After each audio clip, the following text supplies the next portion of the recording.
So I am a Livitician. It's my term that I coined. I've been a dietitian for over 20 years, and back in 1994 when I became a dietitian, I'm like, dietitian, I don't like this root word. I don't like the shorish die. I don't want to help people die. I want to help people live. So I do livits instead of diets. No dying, no deprivation. I mean, diets don't work. It's all about, it preaches extremism. People come to see me, oh, I had my last meal before I came in. I know it's my last meal. I can't, and you can't have all these food groups. And so that's not true. That's not the route we need to go. To be able to make change, to be lean and hot, to be able to live younger, longer, to have, disease prevention, we can eat what we enjoy. Part of the definition of eating is enjoying. So I do livits. And so the synopsis of what we'll talk about tonight, I'm going to talk about efficiency eating. It's another term that I coined, a phrase. And oxygenation.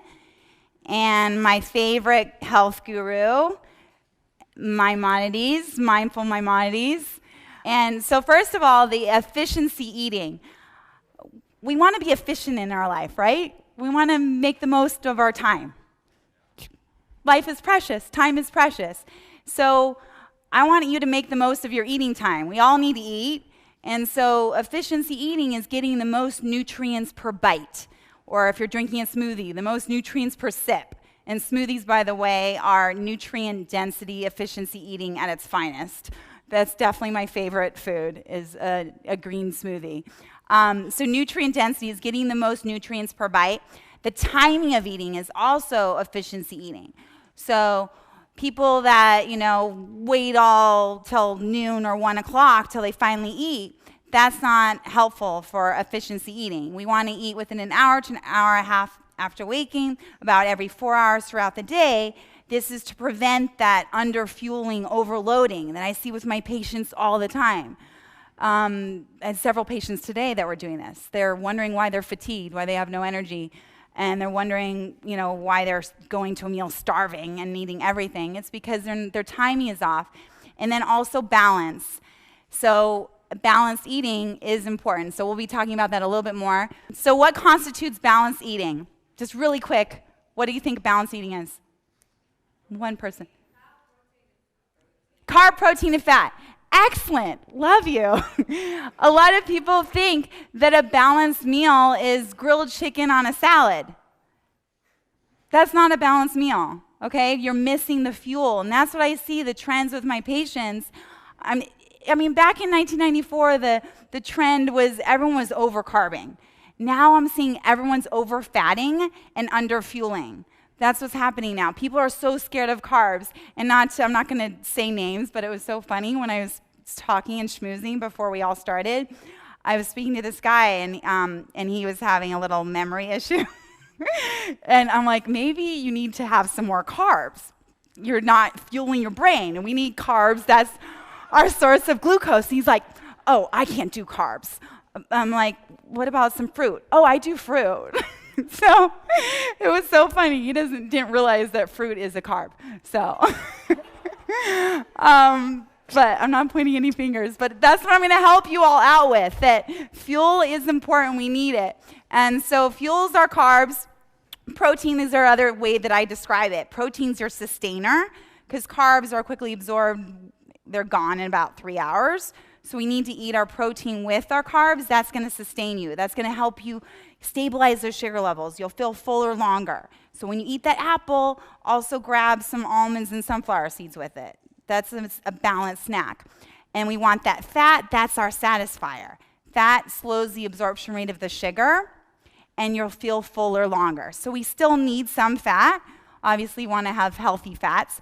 And so I'm going to talk about what the healthy carbs are. I'll just talk about, you can look at my book, there's 200 superfoods, so that will save your life, and they're all kosher, by the way. And so I'm going to talk about the 3 carbs, the top 3 carbs. So that's our top fuels, okay? Okay, carbs. You're going to learn about what carbs are. Okay. So artichokes are my number 1. So my 2 favorite foods you'll hear about today. But artichoke is my number 1 favorite food in terms of a carb. Your best carb source are artichokes. They give you 33 grams of carb in one medium artichoke. 33 grams of carbs, 16 grams of fiber, and 10 grams of protein. Pretty cool, right? And people don't think of them as fuel. And artichokes are amazing, high antioxidants. And how would you make it a perfect balance? Put a little bit of hummus. Dip it with a little bit of hummus. Get that Israeli flair, taste, satisfaction. And apples, another top carb.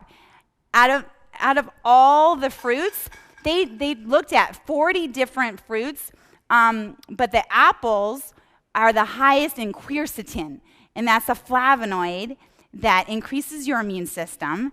It actually prevents allergic reactions. It can help reduce allergic reactions.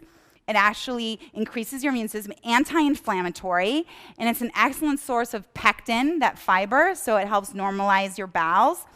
It helps lower your cholesterol level because of the pectin. And in terms of the reducing inflammation, it's amazing to reduce your inflammation because they're correlating every single disease state out there with inflammation. Alzheimer's, dementia, diabetes, cancer, heart disease, all with inflammation. So to get a food that helps reduce your inflammation is amazing. And so what do you think about those apples? Those are amazing, okay? Those apples are phenomenal. That apple a day keeps the doctor away is true. How do you like those apples? Did I say it right? Okay. Okay. Blueberries, the number one power food, the antioxidant power food. They looked at, here's 40 different fruits and vegetables. Blueberries were the highest in antioxidants. This is nutrient density. This is efficiency eating. It's like, I call it the high octane eating. Okay, highest octane fuel are blueberries. They're high in anthocyanins, so they're really great antioxidants that help reduce disease. They're really good for urinary tract health, so a good partner with cranberries. And they also reduce inflammation, and they're just amazing fuel for you. But how would you balance it? With some, no, hummus is a fat. You would balance it with some protein. So protein with fat, but blueberries and hummus, yuck. Okay, so we're going to talk about the protein. This is what you'd want to balance the blueberry with. Oh, also blueberries are cancer protectors, and also apples are. Those are all cancer protectors too. Okay, so proteins, top 3 proteins. Here we go. Black beans, that's my other favorite food. So artichokes and black beans. When people say, oh, Deb, your 200 superfoods, what is your favorites? Artichokes and black beans. That's efficiency eating, those 2 foods. Black beans are amazing. They are more antioxidants, 10 times more than oranges. 10 times more than oranges in terms of antioxidants. And they also have fiber. They have protein. So they're a great high fiber fuel, so it'll help lower your sugar level. So it's perfect for people that have diabetes. It actually stabilizes your sugar level. And people that are Paleolithic eaters, sorry guys, but being the paleo diets, if people don't know, they're like, beans, no way. They think beans are a horrible food. It's ridiculous. As a Livitician, I say beans are the healthiest food on earth. They really are. It's because they're giving you the antioxidants, anti-inflammatory. They're lowering your cholesterol. They're giving you fiber. They're giving you a great protein source, which we need to sustain us. And there's no fat, so we have room for our hummus. And we have room for some guacamole, which we want to have with our beans. And the second power food for protein are egg whites. Egg whites have the highest protein efficiency ratio. The highest biological value protein, that's our reference protein, is albumin. So egg whites, the best, most perfect food. And a whole egg is really awesome too. God knows what's up. He made a perfect food. So yolks are okay, up to 4 yolks a week are fine for people with high cholesterol, because the yolks also give the iron and the vitamin D, and the biotin. So we do want to have a whole egg, but egg whites, if you're going to eat eggs every day, go for the whites. Egg whites every day are fine. Excellent protein. And the third, it's a haddock. Haddock fish. It's a white fish, and it's the lowest mercury fish. Out of all the fish, it's the lowest in mercury. And so, and it's kosher, of course. And so you can tell by there's like a little, on the fish, when you look at a haddock, there's a black line on it. That's a distinctive mark about haddock. And so it's anti-inflammatory, excellent source of omega-3s. You all know about omega-3s. We need those for our heart health, reducing inflammation, good for our skin, our hair. So, and it's an excellent complete protein. It has the whole necklace of amino acids. It gives us a complete protein like the egg whites do. But the beans, by the way, aren't a complete protein. They don't give us the whole necklace. We need a little bit of nuts and seeds with it. People that have diabetes, I don't recommend you combine it with grains because that's double carbing. So have it with some nuts or seeds. So like a big salad, some black beans, and some sunflower seeds. They're your gorgeous meal. But the haddock is complete by itself, so all it would need is some fuel, right, and some veggies. So I have it with a little small yam or an artichoke and some veggies. Top 3 fats are walnuts. That's the number 1 nut. Out of all the nuts, walnuts are the highest in antioxidants, excellent source of omega-3s. But again, they're not a complete protein, but it's an excellent fat source, high in the unsaturated fat and those omega-3s we need for our heart health and reducing inflammation.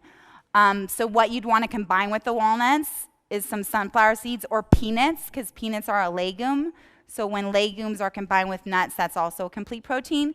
So a balanced snack, some blueberries and some walnuts and pumpkin seeds, some pepitas. That would be a gorgeous balanced snack for you. Sustaining, keeping your sugar levels stabilized, keeping you energized all day. And then avocados, of course, excellent fat source, great unsaturated fat, good for our skin, but keep it in moderation. All my patients who eat avocados are overfatting. They're having, I had a whole avocado in my bean burrito, or half of an avocado on my salad. 1/8, 1 wedge of an avocado is 5 grams of fat. That's equivalent to a teaspoon of oil. So watch out, enjoy your avocados, but in moderation. And it's best when you have avocados to not do the mayo too, not do the hummus too. So 1 fat source per eating time is a good rule of thumb. And these are my 3rd favorite food. I love shelled hemp seeds. They don't have THC in them. I don't do marijuana, never had in my life. Everyone's worried about that. They're like, I'm going to get my blood tested. I can't have any drug in me. No, there's no THC in this, okay? This is hemp seeds. It's not the leaf, it's the seed. It's a complete protein. That's what's unique about this seed. It's actually a complete protein and anti-inflammatory. Excellent source of iron for us women and guys too. We need iron. An excellent source of calcium, magnesium, which we need as it's a muscle relaxant. So hemp seeds are my favorite as a protein source. I love adding them in my smoothies. So put my spinach, my kale, my berries, my shelled hemp seeds in there, some unsweetened vanilla almond milk with water. Yummy. Balanced eating at its finest. And it's also good mixed in cereal. So if you're having your oatmeal and you need some protein, you don't feel like having eggs, you don't feel like having nuts, stir a little shelled hemp seeds in there. And it's great. My patients love putting it in their spaghetti sauce. They'll have like a quick protein. You don't need the beef. You can just put in your shelled hemp seeds. And you'll see that those 3 proteins, right? I didn't talk about any meat. No meat source. I'm not anti-meat, but meat, bottom line, even if it's grass-fed beef, it still has arachidonic acid in it, which stimulates that inflammatory cascade effect. When you have arachidonic acid, you get those prostaglandins, those leukotrienes, those pro-inflammatory cytokines. I love that. I love my nutrition verbiage, but it's fun language. Anyway, that is inflammatory. So bottom line, as Maimonides says, red meat's the most inflammatory food on earth. But we can have meat, okay? We can still have meat, but what I tell my patients is if you want to have your meat, try to do 1 meal vegetarian. So at lunch, do your grilled fish or your chipotle salad, have black beans, lettuce, a little bit of rice, a little guac, pico de gallo. And then your dinner, go ahead and have your palm amount. Your health is in your hands. These are portion sizes. God gave us our portion sizes. So your palm amount of protein of meat with your little butternut squash and your veggies, okay? Unlimited veggies, that's free food. Have as much veggies as you want. The true veggies, so broccoli, kale, spinach, bok choy, asparagus, cucumbers, salsa. Have as many veggies as you want, unlimited free food. Okay, so not the starchy vegetables, so not the yams, the potatoes, the lima beans, sugar snap peas, those are carbs. But these true veggies are unlimited. Enjoy, great fiber, amazing antioxidants. You've all heard 7 servings of vegetables a day reduces your risk for cancer by 50%. That's pretty awesome, right? There's a lot of power, hand-to-mouth action. We have a lot of power. So oxygenation, this is really important. My question was, what's the most proactive action you can do to help increase your health, to help nourish, support optimal health? What's the number one action you can do? Wow, you guys are smart. It's diaphragmatic breathing. Out of all my patients today, all of them, except for one person because she's owned yoga studios her whole entire life, breathed properly. All of them weren't breathing right. So everyone, put your hand on your tummy and inhale, and then exhale. Again, inhale, exhale. Okay, raise your hand when you inhaled if your tummy went out. When you inhaled, if your tummy went in. If you inhaled and your tummy didn't move much. Okay, so that's pretty common. Not as many people raise their hand saying that their tummy went out. Good job, guys, when your tummy went out when you inhaled. Pat on the back. You did awesome. That's phenomenal, because that's optimal oxygenation, okay? We forgot how to breathe. It's so basic, but we all are messed up. Majority of people are warped. Out of my 10 patients a day, 8 out of 10 at least don't breathe right. So the diaphragmatic breathing, go on YouTube, type in diaphragmatic breathing, learn how to breathe. It's the number one stress management technique. A lot of my patients who have low adrenals, the oxygenation, that's the best way to support your adrenals. And my motto is, when you're stressed, go to the breath. To get rid of stress, go to the breath. Okay? To de-stress, go to the breath. So that's what, basically that's really key. There's other breathing techniques I can teach you if you want to talk to me afterwards. I love this deep breathing technique to invigorate me. It's called chaotic breathing. I'll teach you. Alternate nostril breathing lowers your blood pressure. Phenomenal. Happy to go over that with you. But this is the basic fundamental, is to do soft belly breathing. Inhale, your tummy goes out. Exhale, your tummy goes in. Okay? You got it? You're all optimal breathers. You're going to fully oxygenate your body, energize it, de-stress it. Just that one change is going to lower your sugar level. Just that one change is going to lower your cortisol level. That one change is going to get your abs leaner. You de-stress. That's key. Okay, Mindful Maimonides, my favorite scholar, Torah scholar, wrote the Mishnah Torah, amazing MD, phenomenal doctor. He knew so much over 800 years ago. That's when this guy was teaching us, over 800 years ago. And what he knew then, we are now validating now. It's phenomenal. Phenomenal man. He's my guru. So Mindful Maimonides, the main is SMS. I'll explain what that is. Sleep, mindful eating, and satisfaction. So we don't want to SMS texting. This is the SMS you want to do. This is what you want to focus on. Okay, so basically what he said is he recommends sleeping. We have 8 hours a day. He's like, we have 24 hours in a day, sleep a third of the time. He really recommended 8 hours a day. That is what we all need. And that also correlates with reducing the ghrelin hormone, that hormone that stimulates our appetite, makes us hungrier. So people that are obese, they're not sleeping enough. So we want to get minimum is 7 hours of sleep a night to reduce that ghrelin hormone, so you won't, be as hungry. That really is key. So try to get at least 7, but ideally 8. This is my New Year's focus, habit change, is to focus on more sleep. So that's important. And then the M for mindful. So those 10,000 taste buds. So we have taste buds in our front of our tongue, the back of our tongue, and also in our epiglottis, that like where the larynx is. There's taste buds back there. And so Maimonides said, and he even knew this over 800 years ago, that we eat for the throat, he would say. Eat for the throat. So that's really important to chew your food. You know what the research is showing now? Chew our food about 40 times. Have you ever tried this, any of you? Tried chewing your food 40 times? It's hard, right?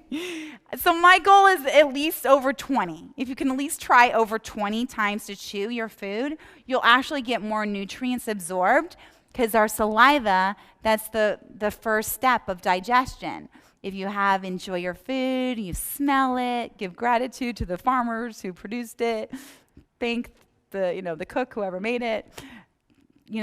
Gratitude, that's actually going to stimulate your saliva production. That's where amylase is. That's the first step of digestion. So you'll actually get more nutrients absorbed, efficiency eating, if you chew your food well, mindful eating. And he recommended that you sit down, and he said lean to the left. So it's not just during Pesach that you lean to your left. You want to lean to your left all the time. That's really important when you're eating. And he said sit down, mindful eating. So mindfulness, being present in each moment, that's really important. To get rid of the papers, get rid of the phone, the texting. We don't want to SMS when we're eating. So that mindful eating, and then satisfaction. If you chew your food well, you're going to get more satisfaction. And if you eat slowly, be present, and that he recommended that you just try not to, and don't work out like right after you eat. He said, make sure you finish your food, get it nicely digested, and then you can go move. So that's the key notes for Maimonides. And there's a lot of other quotes. He says, eat for your stomach rather than your eye. So it's important that you enjoy what you're eating, but let's be mindful of our hunger cues. So if you follow the ways we have set forth, I will guarantee that your body will be in perfect shape and remain healthy all your life. So that's the Maimonides recommendations to be mindful. And that's, as the Livitician, I recommend that you focus on that nutrient density, the efficiency eating, make the most per bite, eat that balance, make time for yourself, self-care, and go to the breath.